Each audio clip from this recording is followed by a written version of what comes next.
and welcome to episode number 39 of your Bamboo Chalupa digital marketing podcast. My name is Brett Snyder. I am the founder of Knucklepuck, and I'm joined, as always, by my co-host, Mr. Nate Shiver, the author of shiverweb.com. Hello. So last episode, we went into a pretty exciting and kind of new age focus in the world of digital marketing, and that is this concept of semantic search. You know, we talked about what that is, the impact of it, how Google, Hummingbird, and other algorithm updates are really trying to push the SEO world towards a more comprehensive understanding of semantic search. And to kind of recap quickly from our last episode, really all we're talking about is focusing on what a user means rather than what a user says, and helping the search engines to understand the relationship between, words in context as opposed to simply looking at them as definitions. We talked about how you can take advantage of semantic search with, some different changes to our keyword research, what we're calling keyword research 2.0. I think a super exciting new name that Nate coined for us. Oh, it was so innovative. And so today we're actually going to talk about, part two of that discussion has to do with implementation. We want to talk about being able to use that research, use that foundation, that understanding of semantic search to be able to target the types of keywords and the relationships and the topics that we introduced in our last episode. Let's spend a few minutes talking about the things that we can do actually on the page within the HTML to help search engines say, okay, this topic is related to this topic and that it's relevant for a user searching for whatever they're searching for in the right context. So for example, we had talked in a previous episode about schema.org. Schema.org being a markup, a way that you can essentially annotate your website to help search engines better understand what you're talking about. Now, in the world of semantic search, we're not talking about necessarily annotating your website, but we're talking about having specific formats, usage of pronouns as opposed to, having interjections. I'm actually not sure what the grammatical. What's a he or a she? Have nouns instead of pronouns. Right. And so being able to explicitly call out what these entities are, so that way search engines have more information to infer that user intent. So for example, when we talk about this idea of, we talk about it with the knowledge graph, where having your header tags include a question and having the very first sentence following that header tag being a restated answer to that question, we've seen a heavy correlation between that format and placement in the knowledge graph. So for example, header tag, what is semantic search? First sentence, semantic search is, and includes your definition. There are certain ways that Google and other search engines are starting to recognize the relationship between pieces of content, between entities, that help them influence the way that they perceive the relationship between the actual meaning behind those entities. What's really interesting is that it's almost like a return to the old days where you used to write for search engines. I remember the hot term back in the early 2000s was LSI, or latent semantic indexing, and people were always talking about keyword density. Oh, you need to repeat the keyword over and over, and then I still get that question. What is the optimal keyword density for my page? And it's weird because it's almost come full circle, because Google has gone beyond where, they need to spot a keyword and say, oh, this keyword in this document makes it relevant. Well, now they understand that, okay, this keyword is related to another keyword. And so now it's almost like we've come a more advanced way of writing for search engines where we're tying some keywords to another keyword. So the semantic search to its definition, or a semantic search to Google, or a semantic search to Bing. And it's more focused on structuring the content so that search engines and people can understand these relationships. Because one of the most interesting points that AJ Cohn brought out in his presentation was that, we talk about writing for humans. Well, online, it's basically been proving that humans don't really read, they skim. And I think, we've seen this as the huge success in BuzzFeed or any of the other big content publishers, but even anecdotally. And he made the point, well, search engines, they don't skim. They look at every single sentence, every single word. And so The search engine is almost like they're trying to curate this content that's on the page to serve it up for the human who's going to go through and find that one little bit of information that they want. And so we're talking about this idea everybody loves to talk about, don't write for search engines, write for users. And when Nate's talking about we're actually getting back towards an age where we're writing for search engines again, I think an important distinction here is that those are not different recommendations anymore. The change is not that we're going back to writing for search engines. The change is that writing for users, search engines are starting to evolve their algorithm and their semantic processing to be able to better mirror how a user reads. That's where when Nate's talking about this idea of skimming, talking about this thing, we're trying to collect key points here without necessarily having to retain every single word. Understanding relationships between words, co-occurrence and co-reference. This is what search engines have evolved to understand. They understand this change in human behavior and in the way that humans process information and have adapted their algorithm accordingly. Yeah, and so I think the main takeaway is that when you're structuring your content, you're not writing it in a narrative fashion. You're writing it in a skimmable fashion that is also structured in a way that search engines can easily make connections between pieces. So using the H2, H3, H4, using lists, using bullets, using FAQ formats, making sure that you're using correct HTML, that you're breaking things up. And again, this is for search engines, but ironically enough, it's also become best practice for users who want to, just read and skim things online. Right, and so let's take that kind of more at a less technical level. There's a reason that with writing and journalism and things like that, where if you're trying to pull out key places, you want to create almost self-contained pockets of information. That's where bullets come in, because here are the key points, and in this listed bullets, whether it's an ordered list or an unordered list, this is a self-contained pocket of information that is all associated with one another. If you have a numbered list 1 through 7, there is some relationship, probably introduced by whatever the heading of that list is. Now, if you have another list that's 1 through 4, it's understood that that is a different list. Number 1 in the second list is not equivalent to number 8 of the first list. So you're able to produce these kind of independent pockets of information within your page that allows users or search engines to extract the appropriate information based on what they're looking for without having to process the entire document. And I think that's a major shift here. And we're going to talk about some of the strategies that Nate and I use to be able to actually implement this. But I think considering it from that perspective, that what you're trying to do is to be able to present people with almost a la carte options with your content gives both users and search engines a better understanding of how those fit into your overall menu. Yeah, and going back to the example I was pulling out in the last episode of raised garden beds, if someone's building a raised garden bed, well, one person might just need the dimensions, one person might just need the materials, another person might need an example. Well, all three of those fit into, how to build a raised garden bed, and within your content, instead of writing it in a long narrative form, you would have those discrete pockets where you would have, okay, here's the dimensions for the raised garden bed. Here are the materials you need, bullet lists, and here's some examples, and here's the steps to build, step 1, step 2, steps 3. And, like Brett said, those are separate discrete lists. They all relate back to the whole. But either way, that structuring is helping both users, but it's also helping search engines understand all the different component parts. So let's stick with our raised garden bed example. Let's go for some consistency from part 1 into part 2 and put that in the context of one of really a pretty straightforward strategy I know we use all the time as part of our competitive analysis, and we call it our content gap analysis. I think we may have even talked about this in our content series with Evan Porter a few months back.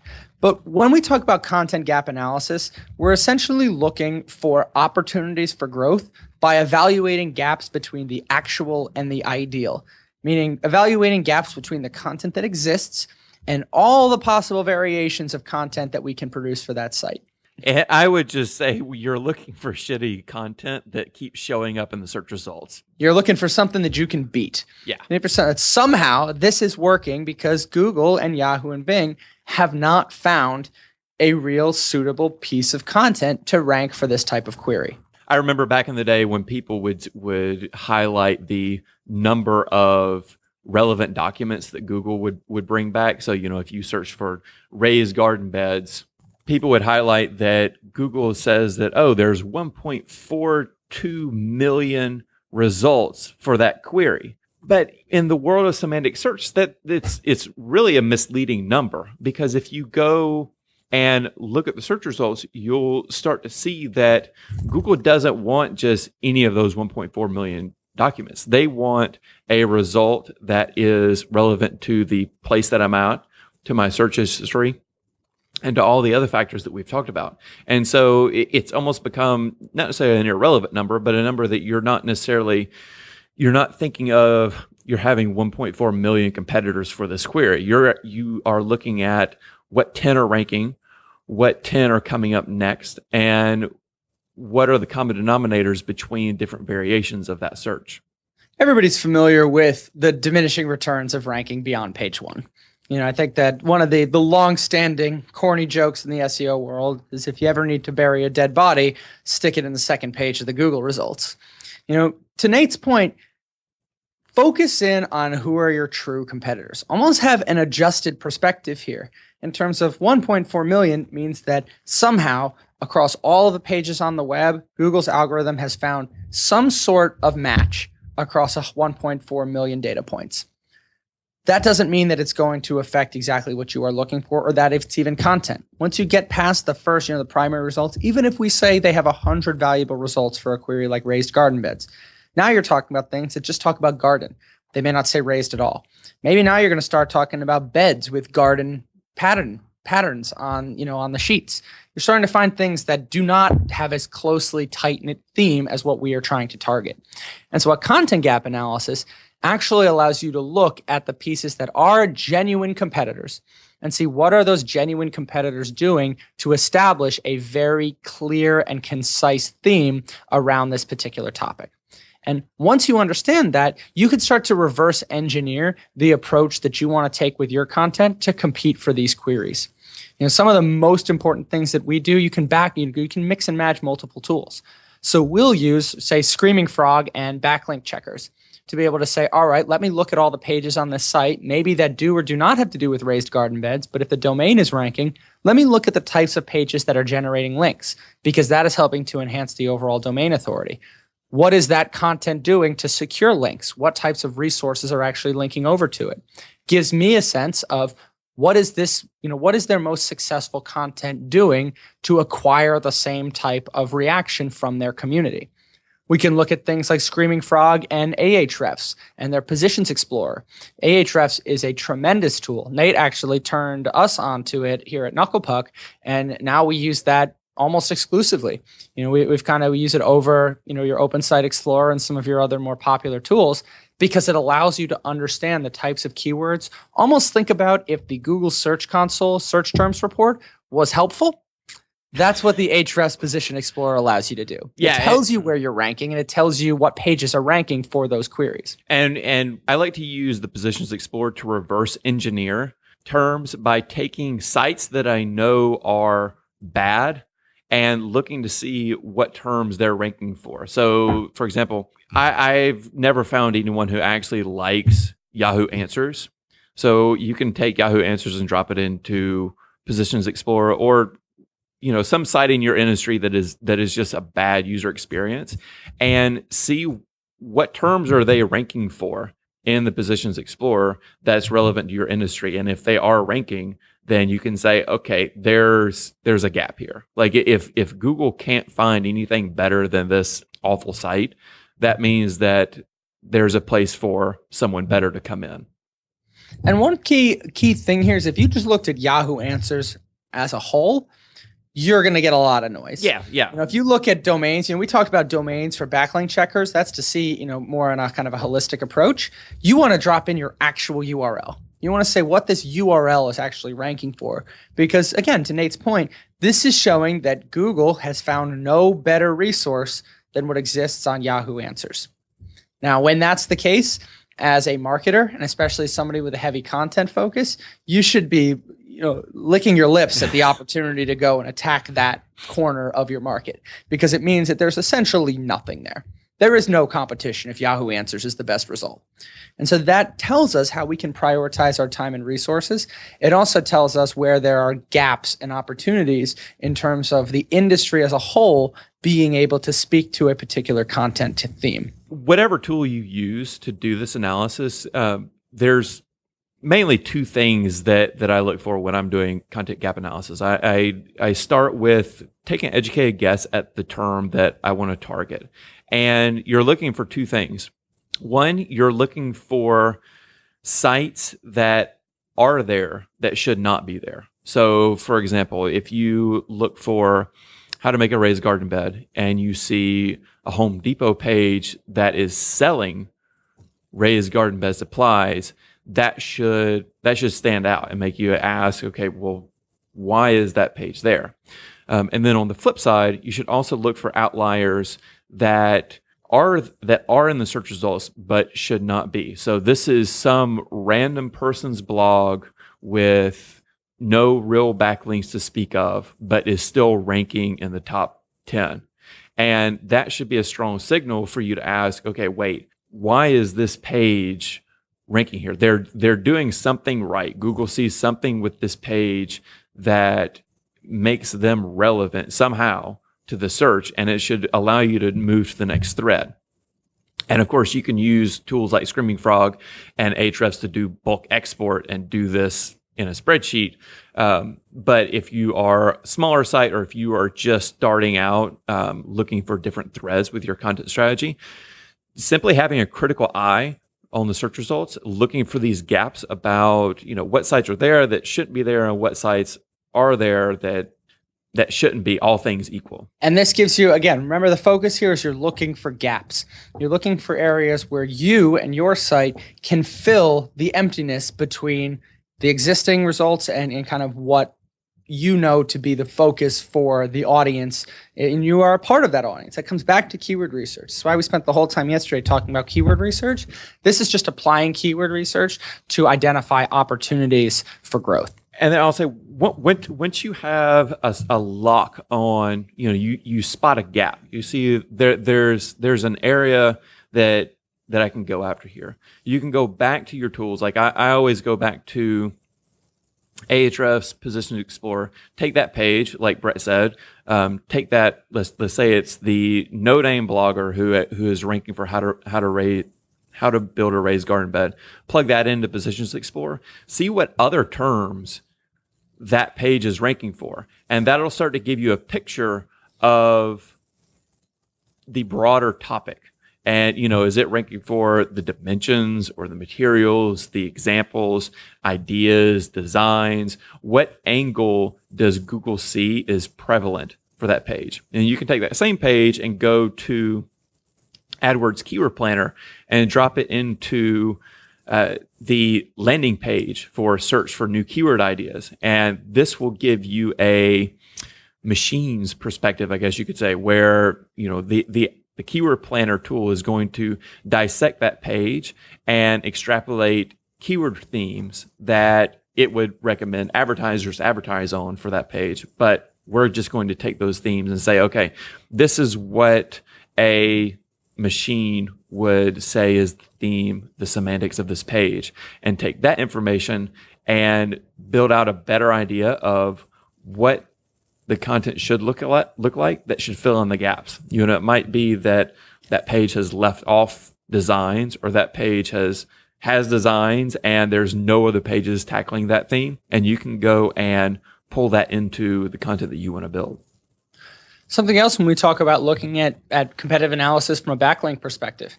When you look for, a lot of people just look at links to say, oh, this site linked to me, great. Some people who want to take it a next step further say, oh, this page linked to my competitor, okay, I understand. Read the context of the links pointing to your competitor sites, because that's going to give you an understanding of what are those key pieces. What was the most important thing that they pulled out? Why did they link to this? Was it a how-to guide? Was it dimensions? Was it materials? Some of the things that Nate has said before. Now, we kind of all group those into this is our raised garden beds content. But now you're starting to get an understanding of, if we see that certain places are always ranking for, raised garden beds and the how-tos, now we have an understanding of what that site is doing correctly. But if you read the linking site, what else are they saying? Are they expressing any concerns with absences in terms of the plan? And say, this site doesn't go into actually constructing X, Y, and Z. It only does the materials. You've got an understanding of construction is something that we can add there. You can start looking at, one of the great things that we love to do is, and I know we've talked about link clump in the past. I've been raving about this Chrome extension for years, frankly. And what it allows you to do is it allows you to copy the actual link elements from a list of links. So one of the most familiar lists of links that we all run into every day are the search results. So what I'll do is I'll set my search results to 100 listings. I'll use link clump to essentially copy all 100 link elements, the top 100 ranking pages. I'll drop those into Screaming Frog using the list option. So now I have all that technical information as well. You start to see, what are they using in their header tags? What are they using in their title tags? If somebody else is using the meta keywords tag, I love that, because it doesn't do shit for you, but it gives your competitors, me, a ton of information about the types of keywords that you're targeting. Now you start to say, okay, here's where we're focusing it. Put it back into Positions Explorer, put it back into the AdWords Keyword Planner, as Nate mentioned. Start looking at those individual queries themselves when you have your high value queries, and you can start to develop themes that you want to put into your content. The thing we tell all of our clients, especially with our content team and with our marketing team, is we want to position you as the premier option for whatever it is you sell, whatever product, service, resource, information, subject matter expertise. You want to be the go-to resource. And to do that, especially in this day and age, there have been multiple studies that talk about the benefit of long-form content. I know that's something that Nate on ShiverWeb has really started to work into the editorial process, to work on some of this long-form, highly comprehensive content that touches on not everything under the sun, because you start to get diminishing returns on the focus of your piece, but still making sure that you're focused on having a full and complete resource that users can take advantage of if they're seeking information, if they're seeking a product, or if they're seeking a service. I love the concept that you mentioned where you would pull out the themes from the links, because that's actually something that I've started doing with my client recently, where you do have topics where, one, it's not really respectful for the user to write about everything from the sun, under the sun about that topic, and it's really hard. So you need to figure out, okay, what's going to be the big impact. And one of the things that we found was that people linked to original data. So in a lot of the themes that we were targeting, we found that if you just had original data to support your case study, that's what people link to. And so even though we didn't necessarily have the longest piece, if you have that one little nugget of data where you start to see people link to the page for that original piece of data, that's what helps you stand out. And that's one reason it appears in the search results, because you're the one unique piece of content among all of these others, even if all the others are addressing every keyword modifier, every variation of the topic. It's funny. You can kind of talk about this idea. We use the, don't lose sight of the forest for the trees kind of cliches all the time. But if you think about this, and we go back to that analogy of a tree, now we're starting to say these are all offshoots. These are all branches or conclusions drawn from your data. So it stands to reason why Google would prefer the central foundation, the trunk of the tree, as the place where that raw data has kind of spawned off of. And I think being able to look at that's where content gap analysis is really super successful, because you start to see things that maybe it's not the sexiest data, maybe it's not the nice, the most well-designed site, but you have information that people need, whether it's just the user or if it's other people in your industry. People who want to draw conclusions based on data that do not have data need to be able to refer back to a site that does. And so when you start to recognize that, in the example that Nate was mentioning, his client started to look at the facts like, hey, we have data. We don't necessarily have a library of resources, but what we do have is a valuable commodity in this space. and being able to position that in a way that makes it easy to find, to optimize around the type of information, given the research that Nate was able to do, to recognize that this is what people are looking for, both the target audience from a consumer perspective, but also the industry audience in terms of influencers. Content gap analysis is a great opportunity to recognize what carries weight and what carries value in your vertical. Because a lot of times it's not what you would expect. A lot of times people have a very narrow understanding or expectation, rather, of what people in their industry want, as opposed to letting those people tell you what they want and then crafting your content strategy around that. One of the huge benefits of semantic search is that since search engines are tying all these different topics together, when you find that one gap, you can build off it. And usually it's a snowball that Google says, okay, well, this is the post, this is the piece of content that's relevant for, this keyword in this context. It's likely relevant for this one. And this is something that I've seen in my content, in my clients' content, where it will almost start to build on its own and take on a life of its own and start to rank for things that you may have never originally planned to rank for, because search engines have seen the proven relevance of it, and they are starting to make the connections. You don't have to explicitly tell search engines, this is also relevant for this other thing. And this other thing is the search engines are rewarding you for making these things explicit and for tying all these different topics and concepts together. Right. And remember, it's not a one and done approach. If you start to see your site ranking for content that you didn't expect to rank for, learn from that. Do content gap analysis on your own site to say, is there a gap between the actual and the ideal? Go back and revisit your content based on new information and see how you can build that out. This whole idea of focusing on content, this idea of content is king coming full circle, is really propelled by this advent of semantic search, focusing on what an audience means rather than what they say. You can find previous episodes, links to things that we mentioned, and our contact information at bamboochalupa.com. And please go subscribe to the podcast in iTunes or your favorite podcast app. And while you're there, leave us a comment and rating. We learned a lot from your feedback, and your ratings helps others to discover the show. So for Brett Snyder, I'm Nate Shiver. Thank you for listening.